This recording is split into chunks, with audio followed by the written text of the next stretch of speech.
नाज़रीन छठी मौसम अगर मैं खुशामदीद लें जनाब, आज फिर एक बहुत ही इंपॉर्टेंट डिसीजन दिया। वो कहते हैं ना जनाब, काजी फैज़ ईसा, काजी साहब एक ही दिल है, आप कितनी दफ़ा जीतेंगे। मुझे ऐसे लगता है कि इसी तरह की कोई सूरत हाल है जो अब डेवलप होती चली जा रही है, क्योंकि एक जानिब काजी साहब के ऊपर दबाव जैसे जैसे बढ़ता है, काजी साहब के ऊपर जिस जिस तरह तनकीद होती है, काजी साहब उतने ही ज़्यादा डाउन टू अर्थ होते हुए नजर आ रहे हैं। आज मुबारक सानी केस की समाअत के दौरान भी जस्टिस काजी फैज़ ईसा साहब की तरफ से टॉलरेंस की कई मिसालें पेश की गई, खासतौर पर उस मौके पर जब इसी केस की समाअत के दौरान मुफ्ती हनीफ साहब जो हैं वो जस्टिस काजी फैज़ ईसा साहब के साथ ना सिर्फ डायरेक्ट हो गए, बल्कि उन्होंने अदालत के तकद्दुस को और उसके एहतराम को मलूज़े खातर रखे बगैर अदालत के अंदर ही शाउट करना शुरू कर दिया। और ये वो मौका था जहाँ पर अदालती माहौल जो है वो ख़राब हो सकता था, लेकिन इस मौके पर भी जस्टिस काजी फैज़ ईसा साहब ने ना सिर्फ तदब्बुर का मुज़ाहरा किया, बल्कि सूरत हाल को कंट्रोल में भी किया।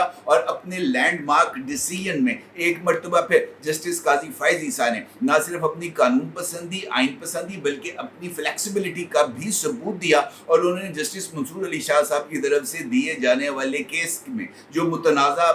पैराग्राफ्स थे उनको हज़फ करने का तवील तरीन समाअत के बाद फैसला सुना दिया। इस फैसले को अगर मैं चंद लफ्ज़ों में बयान करूं आपके सामने, तो इसका मतलब ये होगा कि कादियानियों के ऊपर जो माजी में पाबंदियां आयद की गई थी वो ना सिर्फ बरकरार रहेंगी, बल्कि वो इस्लाम के लिबादे में, मुसलमानों के लिबादे के अंदर अपने मजहब को प्रमोट नहीं कर सकेंगे। क्योंकि कादियानी अभी तक इसी एक वजह से ना सिर्फ अपने मज़हब को प्रमोट कर रहे थे, बल्कि मुसलमानों के लिबादे में, नमाज के चक्कर में, कुरान पढ़ने के चक्कर के अंदर वो लोगों को ये तासुर देने की कोशिश करते थे कि जनाब असी बड़े मुसलमान हैं, जबकि हकीकत इससे बिल्कुल बरअक्स थी। जस्टिस काजी फैज़ ईसा साहब की तरफ से अदालत में इस फैसले के मुतनाज़ा पैरों को हदफ करने के साथ साथ इस बात का को भी अपने अदालती ऑर्डर का हिस्सा बनाया कि मुतनाज़ा पैराग्राफ्स अदालती नज़ायर के तौर पर इस्तेमाल नहीं होंगे। उनको ना सिर्फ हज़फ किया जाता है, बल्कि इसके साथ साथ 6 फरवरी और 24 जुलाई के फैसलों से पैराग्राफ 49C, 42 और 7 को हज़फ किया जाता है। इसके साथ साथ उन्होंने ट्रायल कोर्ट को भी पाबंद किया है कि ट्रायल कोर्ट ने इन मुतनाज़ा पैराग्राफ्स का असर लिए बगैर अपनी कार्रवाई को जारी रखना है। इम्पॉर्टेंट बात यह है कि इन पैराग्राफ्स के हवाले से ना सिर्फ जस्टिस काजी फैज़ ईसा साहब के खिलाफ एक बहुत ही मज़मूम प्रोपेगेंडा किया जा रहा था सोशल मीडिया पर, बल्कि इस प्रोपेगेंडे का असर लेकर जस्टिस काजी फैज़ ईसा साहब को जो है वो जानी नुकसान पहुँचाने के हवाले से भी कुछ ऐलानात सामने आए थे, जिस पर अगरचे कार्रवाई की गई थी, लेकिन इसके बावजूद चूँकि ये मामला हमारे नबी की हुर्मत का है, हमारे नबी के वक़ार का है, हमारे नबी के जो उनका हमारे ईमान का हिस्सा है, ख़त्म नबूवत, उसके बारे में था, लिहाजा किसी के भी मजहबी जज्बात जो हैं वो मजरूह हो सकते थे। लिहाजा इस फैसले पर जिसे हम कह सकते हैं ना कि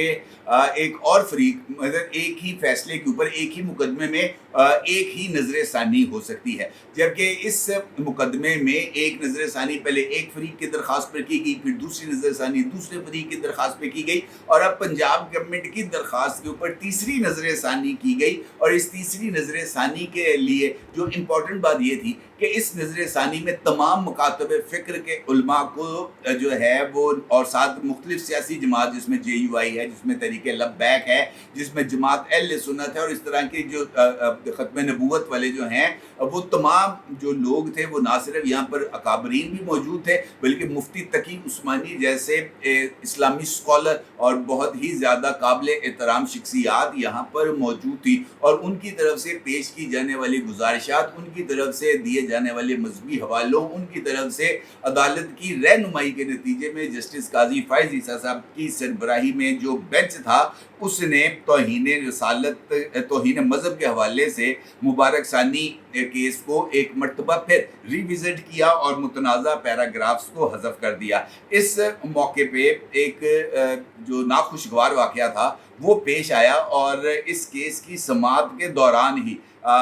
जो मुफ्ती हनीफ साहब थे उनकी तरफ से जस्टिस काजी फ़ैज़ ईसा साहब के साथ तल्ख़ जुमलों का तबादला हुआ और अगरचे जो सूरत हाल थी वो और ज़्यादा ख़राब हो सकती थी, लेकिन जिस तरह मैंने आपसे गुफ्तगू के आगाज़ में कहा था कि इस मरतबा भी जस्टिस काजी फ़ैज़ ईसा साहब की तरफ से ना सिर्फ तदब्बुर का मुज़ाहरा किया गया था बल्कि इस मामले को आगे बढ़ने से रोका भी गया था। मुफ्ती हनीफ साहब ने अपने जैसे ही इस केस की समाअत हो रही थी और वहाँ पर मुख्तलिफ उलमाए कराम अपने अपने मौक़िफ़ का इजहार कर रहे थे, इसी दौरान मुफ्ती हनीफ कुरैशी और चीफ जस्टिस काजी फ़ैज़ ईसा साहब के दरमियान चंद जुमलों का तबादला भी हुआ था और ये सब उस वक्त हुआ जब मुफ्ती हनीफ कुरैशी ने कहा कि क्या काजी ऐसा होता है जिसको चाहे डांट दे या जिसको चाहे खामोश करा दे, जिस पर जस्टिस काजी फ़ैज़ ईसा ने कहा कि आप बैठ जाएं, यानी आप इस बात को ज़्यादा आगे ना बढ़ाएं, मेरा काम है, चूँकि मैं अदालत को कंडक्ट कर रहा हूँ, मेरा काम है कि मैंने किसको बोलने का मौका देना है, किसकी बारी है बात करने की, लिहाजा जो तरीक़ाकार है उसी के मुताबिक चला जाए। और फिर इनको बिठाने के लिए मौलाना फजलुर रहमान साहब को भी कहा गया कि मौलाना साहब ये देखें आपके सामने अदालत में क्या हो रहा है, तो जिस पर मौलाना साहब ने जस्टिस काजी फ़ैज़ ईसा साहब को मुखातब करके कहा कि जनाब ये आपकी अदालत है, आप ही ने इसको कंट्रोल करना है और आप ही के फैसले को सब ही तस्लीम करेंगे। मुबारक सानी केस के दरमियान ही ये जो जब जस्टिस काजी फ़ैज़ ईसा साहब ने ये कहा था मुफ्ती हनीफ साहब को कि तशरीफ़ रखें, आप अभी आपकी बात नहीं होने का टाइम आया, तो इस पर मुफ्ती हनीफ कुरैशी ने यह भी कहा था कि मैं करोड़ों मुसलमानों का नुमाइंदा हूँ और वो अपनी बात जो है वो ना सिर्फ जारी रख रहे थे बल्कि इस मौके पर जो कोर्ट का स्टाफ था वो भी डर रहा था कि जनाब मैंने अगर मुफ्ती हनीफ साहब को ज़रा दाएं बाएं करने की कोशिश की, हटाने की कोशिश की, तो जनाब कहीं हमारे गल ही ना पै जा पाई। तो इस चक्कर के अंदर फिर जस्टिस काजी फ़ैज़ ईसा साहब के साथ उनका मुकालमा हुआ कि जनाब आप ही इस वक्त अदालत को कंडक्ट कर रहे हैं, ये आप ही का काम है, आप ही इनको रोक सकते हैं। इसी मौके के इसी समाअत के दौरान अटॉर्नी जनरल मंसूर उस्मान अवान साहब ने भी अदालत को बताया था कि जब इस अदालत ने नज़र सानी की दरख्वास्त में फ़ैसला दिया था तो पार्लियामेंटेरियन और उलमाए कराम ने वफाकी हुकूमत से रब्ता किया था, जिन्हें कहा गया कि हुकूमत के ज़रिए सुप्रीम कोर्ट से रुजू किया जाए। स्पीकर नेशनल असम्बली की तरफ से भी ख़त मिला था और वज़ीर आज़म की जानिब से भी हदायत की गई थी। ज़ाहिर है दूसरी नज़र सानी हो नहीं सकती थी, इसलिए ज़ाब्ता दीवानी के तहत आपके सामने आए हैं। अटॉर्नी जनरल का ये भी कहना था कि जब अदालत की जानिब से फ़रीक़ैन को नोटिस जारी कर दिए गए तो फ़रीक़ैन अदालत में और वीडियो लिंक के ज़रिए पेश हुए हैं। चूँकि ये एक मजहबी मामला है लिहाजा बेहतर होगा कि उलमा को सुन लिया जाए और फिर इस पर उलमा को सुना गया। अब इस सूरत हाल में इम्पॉर्टेंट बात यह है कि वो 3 जो पैराग्राफ्स थे उसमें ऐसी क्या बात थी। देखिए ये जो 3 पैराग्राफ्स थे ये इनफैक्ट जो मुख्तलिफ अदालती फ़ैसले थे कादियानियों के हवाले से, उन अदालती फ़ैसलों के अंदर मुख्तलिफ हवालों का ज़िक्र था। उन मुख्तलिफ हवालों को इसी केस के दौरान जो है वो फ़ैसले के तौर पर ट्रायल कोर्ट की तरफ से ये अक्स किया गया कि जनाब ये जो हवाले जजमेंट्स के अंदर दिए गए हैं, माजी की जजमेंट्स, मैंने आपसे कहा ना मंसूर अली शाह साहब की जजमेंट, वो जो माजी के अंदर मुख्तलिफ हवाले दिए गए थे, ट्रायल कोर्ट ने उन हवालों को अदालती फ़ैसले से ताबीर किया और उस अदालती फ़ैसले से ताबीर करने की वजह से ये जो सारे का सारा इबहाम है वो क्रिएट होता है। ये जो नज़र सानी के फ़ैसले के हज़फ करदा पैराग्राफ्स में कादियानियों की ममनुआ किताब और कादियानियों की तबलीग से मुतल्लिक ज़िक्र था कि जनाब ये क्या हो सकता है और किस तरह हो सकता है। अलबत्ता इस केस के दौरान मुफ्ती तकी उस्मानी, मौलाना फजलुर रहमान और दीगर उलमा ने जो है वो सुप्रीम कोर्ट ऑफ पाकिस्तान की मुआवनत की, जिसकी बिना पर जो है इस फ़ैसले के अंदर जो मुतनाज़ा पैराग्राफ्स थे उनको हज़फ किया गया, जबकि जो इस हवाले से जिस तरह का जो इबहाम था उसको दूर करने की कोशिश की गई और उम्मीद है कि इसके बाद ये जो कज़िया है ये ना सिर्फ ख़त्म हो जाएगा बल्कि इबहाम भी दूर हो जाएगा। कादियानी गैर मुस्लिम हैं और दीगर गैर मुस्लिमों की तरह वो पाकिस्तान में रह सकते हैं, लेकिन इख्तलाफ का नुक्ता कादियानियों के साथ सिर्फ और सिर्फ ये ही डेवलप होता है कि वो मुसलमानों का चोगा ओढ़ के मुसलमानों को बहकाने की कोशिश करते हैं। मस्जिद में जाना उनका हक नहीं है, मुसलमानों की मस्जिद में जाकर नमाज के तरीके से अपनी इबादत करना उनका हक नहीं है। मुसलमानों की जो मुतबर्रक तरीन किताब है कुरान करीम, इसको कोई गैर मुस्लिम नहीं छू सकता जब तक कि वो जो है वो मुसलमान नहीं हो सकता। अगरचे ये सरचश्मा हिदायत है, लेकिन सरचश्मा हिदायत के लिए अरबी में कुरान करीम पढ़ने की बजाय अगर आप उसका तर्जुमा पढ़ेंगे तो वो आपके लिए ज़्यादा बेहतर होगा, और यही एक साइब तरीक़ाकार है। ये नहीं हो सकता कि जनाब आप दिल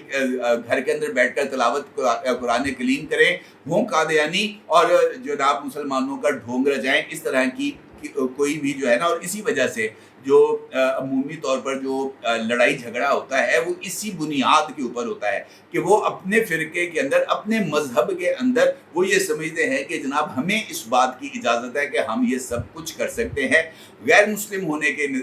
एतबार से उनको इस तरह के कोई जो है ना वो शायर इस्लाम को कॉपी करने की किसी भी तौर पर इजाज़त नहीं है। जिस तरीके से मुसलमान के तौर पर हम गिरजा घर में जाकर ईसाइयों का लिबादा ओढ़ कर हम ईसाइयों के एतबार से जो है वो इबादत नहीं कर सकते, और ना ही ईसाई हमारे मस्जिद में आकर हमारे एतबार से नमाज अदा कर सकते हैं ईसाई होते हुए, मुमकिन नहीं है। ना ही एक मुनासिब इक़दाम लगता है इस तरह की हरकतें करना। बेहतर ये है कि आप गैर मुस्लिम हैं तो गैर मुस्लिम के एतबार से ही ज़िंदगी गुजारें, ना आप अपनी ज़िंदगियों को मुश्किल में डालें, ना हमारी ज़िंदगियों को मुश्किल में डालें, क्योंकि नबी करीम सल्लल्लाहु अलैहि वसल्लम की जो हुर्मत है, जो उनकी शान है, और अकीदा ख़त्म नबूवत के बग़ैर तो हमारा मज़हब हमारा ईमान मुकम्मल ही नहीं हो सकता। नबी करीम की हुर्मत पर तो पूरा मुस्लिम उम्मा अपनी जान जो है वो कुर्बान करने के लिए तैयार है। तो इसका मतलब ये है कि ये एक सेंसिटिव इशू है।